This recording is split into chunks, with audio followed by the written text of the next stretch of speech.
Twitch is taking over the world, gaining more than triple Reddit's monthly user base and generating over $1.5 billion a year, with Twitch making the world ever more like The Truman Show, where we watch, comment and become attached to the lives of strangers around the world, spawning a whole new era of parasocial relationships, simping, swatting and loneliness, with all of this being for the profit of Mr. Bezos. But Twitch isn't like other social media sites, because unlike other big tech startups, Twitch wasn't created by some yuppie entrepreneurs or corporate enterprise. Instead, Twitch started as an artistic experiment by a 23-year-old called Justin Kan, who is considered to be an artist following in the footsteps of Andy Warhol. Quite a contrast to the corporate Twitch we see today. So then how did Twitch go from a 23-year-old's artistic experiment to becoming one of the world's biggest websites, making billions in revenue, creating global news events, simping and shaping our entire society and culture in just the span of a few years?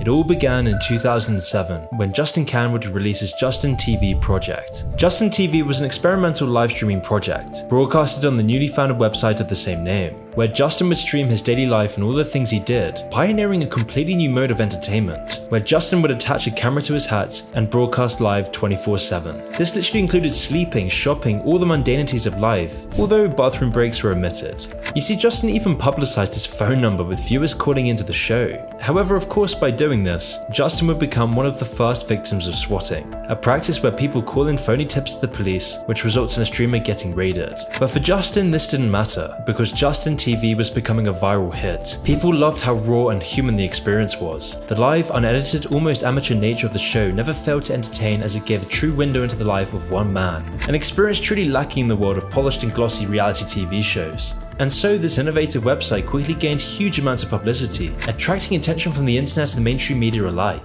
But praise also came from very unlikely places. Justin TV was actually hailed as following on from Andy Warhol's numerous projects depicting the mundane. People saw Justin TV as a work of art, where viewers could find a certain beauty and engagement in the everyday life of Justin. And it was this explosion in popularity that enabled Justin and his friends to expand the website. This meant the site could include lots of different channels and categories covering a wide variety of content, although gaming content was quickly proven as the popular cornerstone of the site. This new site was basically the beta version of Twitch. Although having said this, it's very unlikely anyone watching at the time, or even Justin and the founders, had any idea of the potential of Justin TV. Now in 2007, Justin TV was remarkable for a lot of reasons, because unlike many of its other internet competitors, Justin TV seemed to be undamaged by the 2008 financial crash. It also had insane growth numbers, because just after 3 years of being on the internet, Justin TV had become the 250th most visited site globally.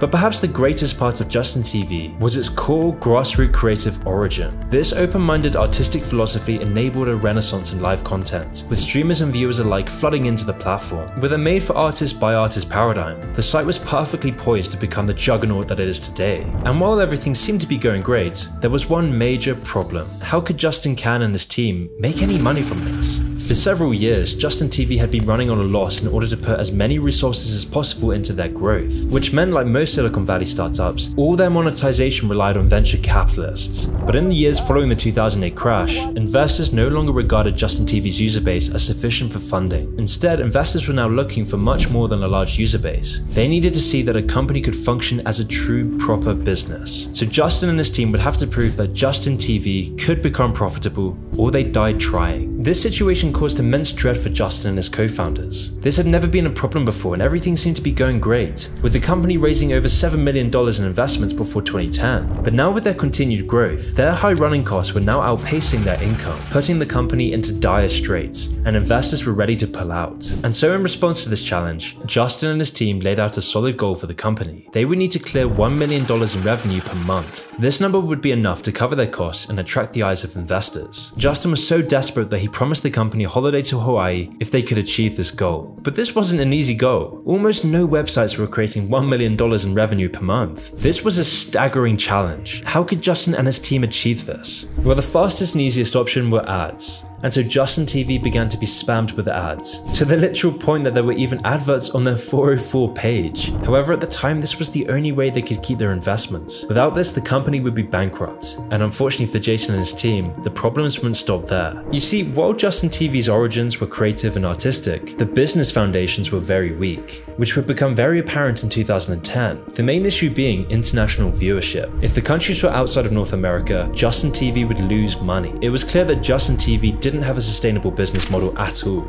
The only solution they could come up with to this problem was to selectively block international viewers on a random basis. However, somehow this approach actually worked, cutting costs but still not harming international growth. And after a lean 6 months of cost cutting and penny pinching, the company hit $1 million per month in revenue, doubling their revenue figures. They had done the impossible, and so Justin's promised holiday would happen soon after, and the celebrating seemed like it would never end. The Justin TV team would go out to Hawaii, partying endlessly every night. They had reached the golden point, getting drunk, enjoying themselves, making bank, revolutionizing the internet and making their mark on the world. Anything was possible. But while the team would endlessly party, big problems were bubbling under the surface. And little did the team know, the team would now be hit with an even bigger challenge.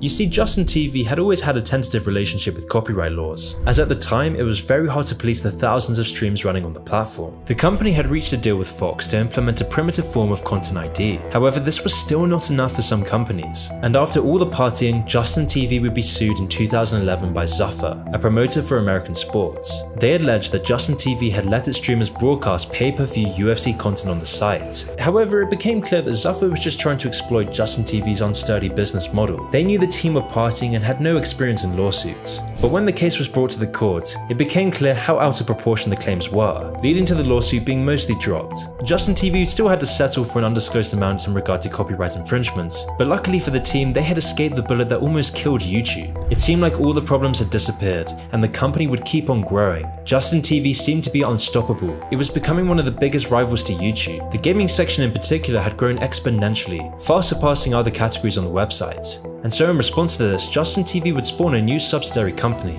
Twitch.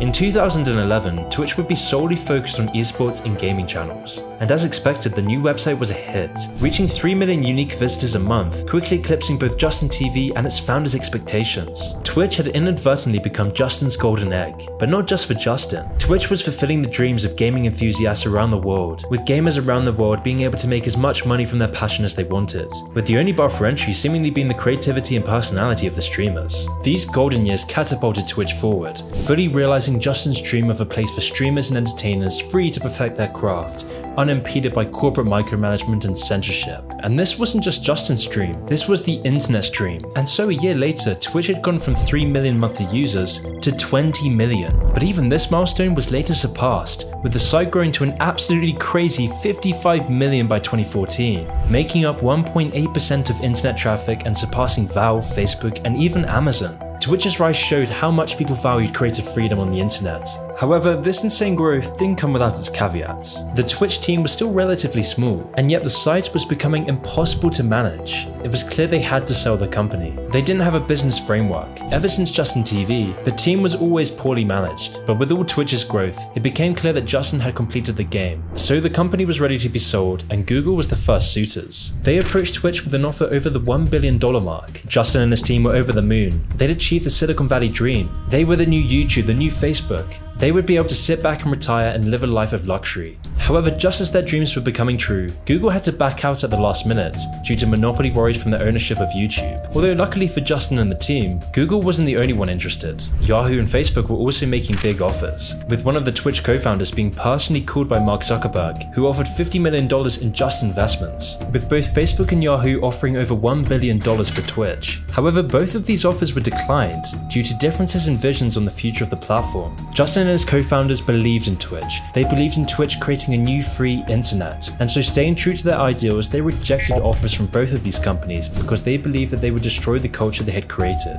Yahoo, for example, had offered a sum hundreds of millions ahead of Amazon, but the deal fell through because they didn't see gaming as the primary market for Twitch, despite the fact that they could have taken this money and lived a very lavish lifestyle for the rest of their lives. Instead, the founder's vision for the company was worth much more than that. And so in the end, it was surprisingly Amazon that agreed that they wouldn't change the general makeup of the site. Although if the Twitch team had known what Amazon would do to Twitch in the coming years, they might have also reconsidered this offer. But this will become much clearer later on. In the meantime, Amazon bought Twitch for $970 million in 2014. A small figure by no means, but still not really what was offered by other companies. But for the founders, this didn't matter. The true hidden reason for Twitch being sold was that the founders had gotten tired of running the company. They didn't care about setting up better systems of management. They had lost their passion. They were exhausted by their dreams becoming corporatized, because the founders only cared about freedom and creativity. They didn't care about the corporate management side of business. In fact, so much so that by the time the deal actually took place, Justin was nowhere to be seen. Instead, he was working on an art project for a music festival far away from the increasingly stressful world of business. It was clear that his heart lay in the creative grassroots side of the business. He just wanted to take his money, get out, and start a new life.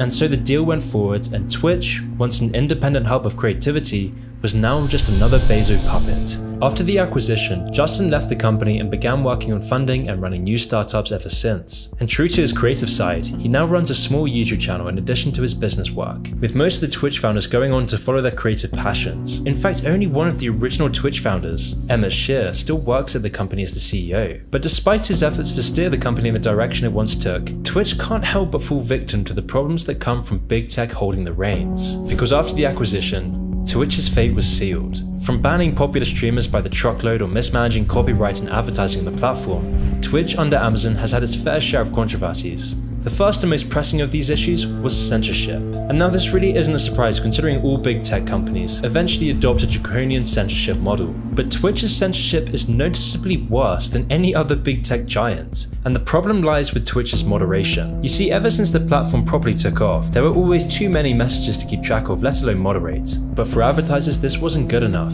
They didn't want to advertise their content on, quote, controversial topics. So Amazon tussled with this issue for years after they acquired Twitch, trying and failing to suppress its culture of free expression. And this is why Twitch has become very infamous for banning streamers who displeased the company policy, whilst also promoting popular streamers despite their flagrant abuses of the terms of service. This issue became particularly noticeable in December 2020, with the outright banning of words such as virgin, incel, and simp. But Twitch doesn't just ban simple words like this. Twitch has amended its misinformation standards and said that users who repeatedly disseminate misleading material will be banned. According to the New York Times, Twitch will now restrict, quote, damaging disinformation superspreaders who regularly share misinformation on or off Twitch, with Twitch noting in a blog post that, quote, every day people come together on Twitch to establish communities that celebrate a range of hobbies, passions, and abilities. We're proud of Twitch's ability to bring people together, but we don't feel those who exploit internet platforms to propagate false, damaging information have a place in our community, end quotes.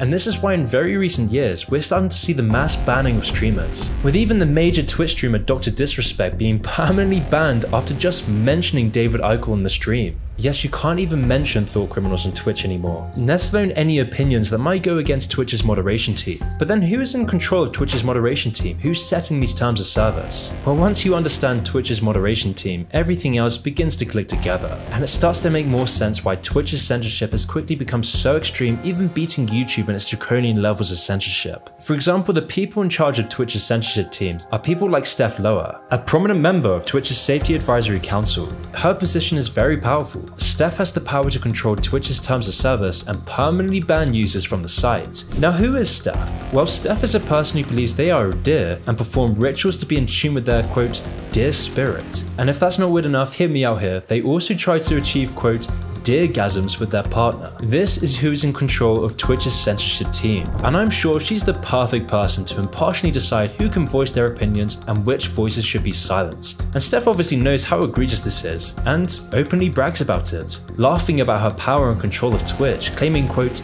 some people should be afraid of me. But if you try to criticize Steph, the media immediately regards this as a hate and harassment campaign. And no, I really wish I was joking. And while Twitch's moderation team is a problem in its own right, this has also served to highlight another major issue that Twitch is now dealing with.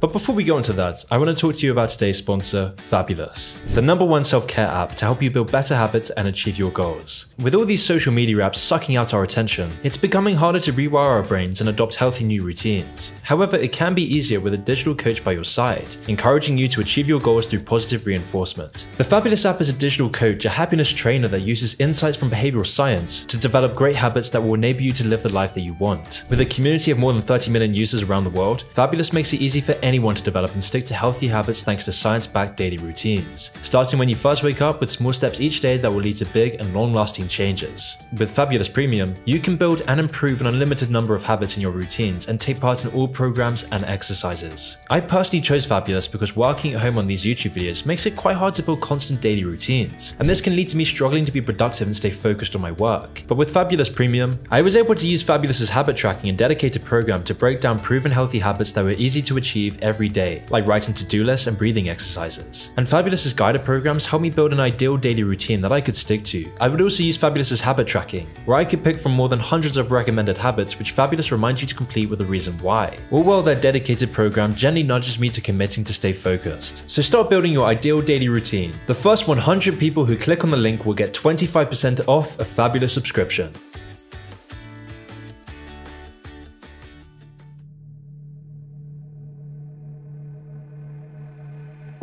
Okay, so we've established that since Amazon's takeover, Twitch has become a very different place. But the censorship didn't just stop at banning words. The model of power mod censorship was then trickling down into Twitch's streams themselves, developing this ridiculous power imbalance between moderators and people in the chat. A streamer's mods have the power to ban, unban, and censor opinions they don't like, which leads to echo chambers of the highest orders. All while Twitch's stream culture promotes narcissism-prone young influencers to gain instant notoriety by generating enough controversy, and then to censor any of the backlash that comes with this through moderators' censorship. And this is especially true for girl streamers whose chats are full of neckbeards and simps. Of course, these specific chats require high amounts of moderation to filter out harassing comments and the like, but the mods of these channels often see themselves as the protector of the stream. These Twitch power mods are chosen for their devotion to being a white knight and their dedication to wasting their lives removing thirsty comments, which is why it's really no wonder that Twitch mods often end up being power abusing creeps in their own right. In fact, I even made a whole video dedicated to discussing the sorts of people who become moderators in the first place. In the video I boiled down, the moderators tend to be atomized, repressed, lonely losers who have no meaning, purpose, or connection in their lives, taking out their oppression by censoring information they don't like, and drooling on the e-feet of bimbo Twitch streamers, milking Twitch's simpy cash cow. And I haven't even mentioned Twitch's admins themselves, who rule the site with an iron fist. The admins at Twitch are quick to ban any small channel that strays even an inch from the terms of service, although they don't even bother to adhere to their own rules. They just make it up as it goes along. All the while they protect the most popular streamers who have free reign to do as they please, so long as Twitch can still take their giant cut. I mean, Twitch is absolutely shameless with their committal to these double standards, which ties directly into their recent move towards so-called hot tub streams. Now, as I mentioned before, Twitch has always struggled to generate revenue, but under the control of Amazon, Twitch resorted to desperate measures, with Amazon deciding that the best way for Twitch to make money was not just to allow, but to actively promote softcore porn on their platform. Despite Twitch's terms of service prohibiting adult content, the site became proliferated with so-called hot tub streams, to such a degree that Twitch later added a separate category just for this topic. And while this obviously wasn't in keeping with the company's founding principles, it didn't stop Amazon from embracing the trend, milking as much cash as they possibly could from simps and neckbeards, with Amazon profiting from the growing class of desperate lonely losers, whose only way of addressing their pain of isolation is to spunk their grubby cash onto a virtual ego. And while these streams were hugely popular and led to lots of donations and revenue for the platform, it also angered the normal people on Twitch, and it became a source of mockery, leading at the time to the relatively obscure word simping to become a mainstay of public discourse. However, this ridicule was too much for Amazon to handle, leading to their insanely idiotic decision to ban the word entirely.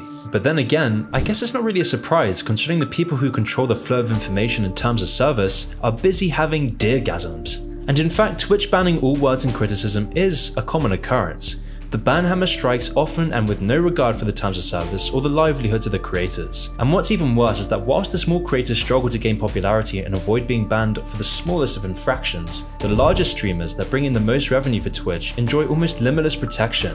Because this is the real way that Twitch makes money.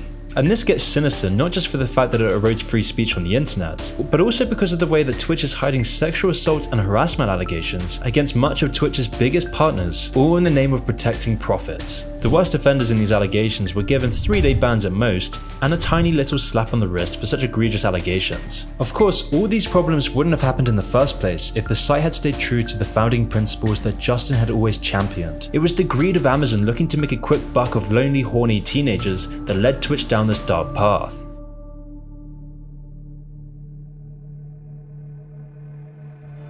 But then this begs the more important question: why are so many people throwing their cash on these parasocial relationships in the first place? How is Amazon able to make Twitch a multi-billion-dollar company just from people donating to these random streamers? And why are millions of young people wasting their lives watching people talk to a camera for several hours a day? Is it simply just horny teenagers, or is there something else to this? Well, it's no secret that our neoliberal dystopia indoctrinates young people to shun their own authenticity, community and family for the replacement of virtual online relationships to provide them an empty sense of community. We live in a society that has normalized and accelerated the evisceration of the family unit. The building blocks of society are crumbling into dust. In the words of Theodore Dalrymple, the vacuity of modern life in the West, its lack of transcendence lived as it is increasingly without religious or political belief, without a worthwhile creative culture, often without deep personal attachments and without even a struggle for survival. Taking us into a God-shaped hole, which is rushing the search for sensual pleasure, which however, no more than distracts. And the sensual pleasure he talks about is now seen in the form of egos, fake parasocial relationships, and watching a drip of meaningless, unfulfilling content that leaves you open-mouthed, slouched on your bed, and tranquilized into a passive, obedient numbness. As Guy Debord said, quote, "In societies where modern conditions of production prevail, all of life presents itself as an immense accumulation of spectacles. Everything that was directly lived has moved away into representation." And Twitch is at the forefront of the social phenomena, and it's become the lifeblood of Twitch's revenue model. The Amazon Twitch system works by trapping vulnerable people and providing a temporary solution to a permanent problem. If you can't get human contact from your real life, Twitch gives you this through a rough facsimile, and this alternative seems to fill a hole, making it very hard for the victims of our loneliness epidemic to quit. And the really sad fact is that for these sad individuals to interact with their favorite popular streamers is through their wallets, competing with their fellow loners for attention. I mean, it's not like most streamers actually care about their fans in any meaningful way either, which is why during the peak of our loneliness in 2020, Twitch's viewership was up 67% and has now generated 140 million active monthly users. And the sad fact is there's no incentive for these people to break the loop, and it's likely that many won't, ever. They'll never want to give up their parasocial relationships, always stuck in this fake self-gratification world. And Twitch doesn't want them to break this loop. Twitch doesn't want you to be connected with your family and neighbors. It doesn't want you to have loving relationships, because they profit when you're lonely and miserable. This is their business model after all, with Twitch taking a cut of every desperate subscription or simpy donation. And this situation isn't healthy for the streamers either. Although ostensibly they're benefiting from these parasocial relationships, the unhealthy dynamic this creates makes these popular streamers live in this sort of weird Truman Show lifestyle. The whole world knowing one's innermost life with no reciprocity whatsoever can make havoc on the mental health of streamers, by either turning them into egotistical narcissistic maniacs or depressed, anxious, emotional crybabies, which is why so many popular streamers seem to fall from grace in such a catastrophic fashion. And this might be one of the worst things about Twitch, directly profiting and contributing to the loneliness of an entire generation, just adding more and more billions to Bezos' empire. And the thing is, this is leading to even worse consequences, because when people get so attached to these parasocial relationships, this does foster a lot of emotions. And sometimes there's rare breeds of spurglords who begin to feel anger, annoyance and despair at the fact that their relationships are just hollowed out digital distractions. And when they feel this pain, they want to get their vengeance. They want to attack the streamer that they feel is the cause of their problems, which is leading to one of the biggest problems on Twitch: swatting.